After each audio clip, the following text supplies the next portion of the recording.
Assalamualaikum warahmatullahi wabarakatuh. Kami dari kelompok 5, izinkan kami memperkenalkan diri terlebih dahulu.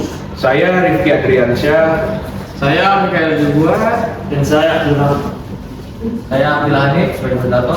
Saya Divya Nazwa. Saya Helena Fajrani. Saya Salsabila Putri. Saya Iman Hendri Amanda. Assalamualaikum warahmatullahi wabarakatuh. Alhamdulillahilladzi arsala rasulahu bil huda wa dinil haqq liyudhhirahu 'ala dini kulli wa kafa billahi shahida. Asyhadu an la ilaha illallah wa asyhadu anna Muhammadan abduhu wa rasuluh alladzi la nabiyya ba'da. Perkenalkan, kami dari kelompok 5 hari ini akan membawakan materi tentang paradigma Islam tentang ilmu di bidang teknologi. Oke, langsung saja tanpa berlama-lama saya serahkan kepada materi pertama. Pada materi saya silakan. Paradigma Islam tentang ilmu di bidang teknologi. Secara etimologis, kata paradigma berasal dari bahasa Yunani, yaitu paradigma, yang berarti model, pola, atau contoh. Menurut Thomas Kuhn dalam bukunya The Structure of Scientific Revolution pada tahun 1992, paradigma adalah keseluruhan cara pandang yang diterima secara umum oleh masyarakat ilmiah dalam suatu periode tertentu yang mencakup teori, metode, dan standar yang digunakan untuk menentukan masalah dan solusi dalam suatu disiplin ilmu. Teknologi turut berkolaborasi dengan Islam satu sama lain yang akan berguna untuk seluruh umat, baik manusia maupun Islam itu sendiri. Hal inilah yang membuat umat Muslim harus memiliki sikap ilmuwan, yaitu dakwa kritis. Ini dibahas pada surah Al-Isra ayat 36.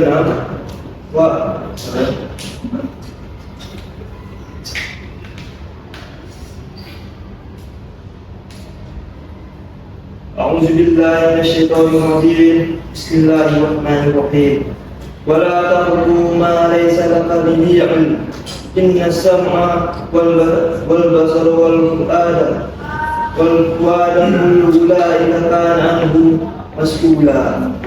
Artinya, dan janganlah kau mengikuti sesuatu yang tidak kau ketahui, karena pendengaran, penglihatan, dan hati nurani semua itu akan diminta pertanggungjawaban. Dan yang kedua pada surah Al-Jumu'ah ayat 18. Bismillahirrahmanirrahim. Alladzina yastami'una qawla fayattabi'una ahsanahu ulaika alladzina hadahumullahu wa ulaika hum ulul albab.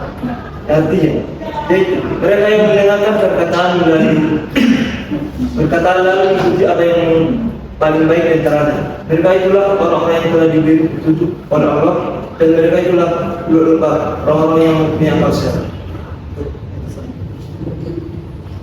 Ayat selanjutnya yaitu Yunus ayat 10. Bismillahirrahmanirrahim. Da'wahum biha subhanakallahumma wa tahiyyatuhum fiha salam wa akhiru da'wahum alhamdulillahi rabbil alamin. Doa mereka di dalamnya adalah subhanakallahumma, artinya maha suci Engkau yang Tuhan, ya Tuhan kami.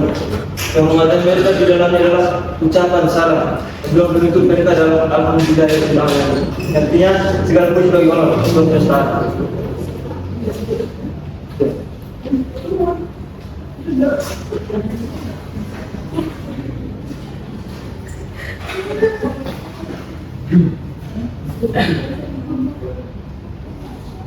Dalam hadis Rasulullah SAW juga terdapat dorongan untuk menuntut ilmu selaras dengan penekanan dari arti ilmu dalam Al-Quran. Dalam salah satu hadisnya, beliau bersabda, barang siapa yang menempuh suatu jalan dalam rangka menuntut ilmu, maka Allah akan melapangkan jalan baginya menuju surga. Hadis riwayat At-Tirmidzi. Dalam mencari teknologi baru, dapat ditinjau secara ilmiah apakah teknologi tersebut layak atau tidak sesuai dengan teori iptek dan juga teori Islam. Seperti aplikasi nuklir yang di masa depan mungkin saja menjadi alternatif sumber daya energi listrik di masa yang mendatang. Selanjutnya yaitu perspektif Islam tentang iptek. Kemajuan ilmu pengetahuan dan teknologi dunia kini telah dikuasai peradaban Barat. Dalam pandangan Islam, menurut hukum asalnya segala sesuatu itu mubah, termasuk gelapan segala apa yang disajikan berbagai peradaban. Semua tidak ada yang haram kecuali jika terdapat nas atau dalil yang tegas dan pasti, karena Islam bukan agama yang sempit. Islam tidak menghambat kemajuan iptek, tidak anti produk teknologi, tidak ada bertentangan dengan teori-teori pemikiran modern yang teratur dan lurus. Asalkan dengan analisa-analisa yang teliti, objektif, dan tidak bertentangan dengan dasar Al-Quran. Selanjutnya ada peran Islam dalam perkembangan ilmu teknologi. Peran Islam dalam perkembangan iptek setidaknya ada dua. Yang pertama yaitu menjadikan akidah Islam sebagai paradigma ilmu pengetahuan, di mana paradigma Islam menegaskan bahwa akidah Islam harus menjadi landasan berpikir atau kaidah fikriyah dalam ilmu pengetahuan. Akidah bukan sumber semua ilmu, tetapi menjadi standar penilaian. Ilmu yang sesuai dengan akidah diterima dan diamalkan, sedangkan ilmu yang bertentangan dengan akidah wajib ditolak.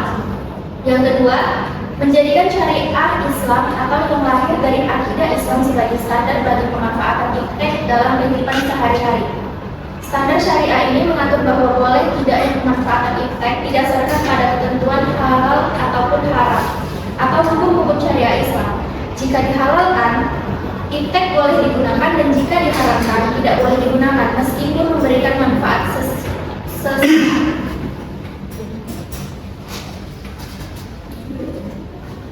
Selanjutnya yaitu paradigma hubungan agama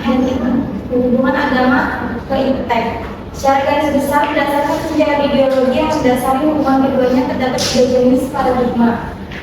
Yang pertama paradigma sekuler, kedua paradigma sosialis, dan yang ketiga paradigma Islam. Paradigma sekuler yaitu paradigma yang memandang agama dan iptek terpisah satu sama lain.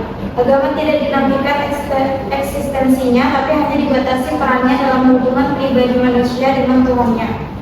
Yang kedua paradigma sosialis, yaitu paradigma dari ideologi sosialisme yang menafikan eksistensi agama sama sekali.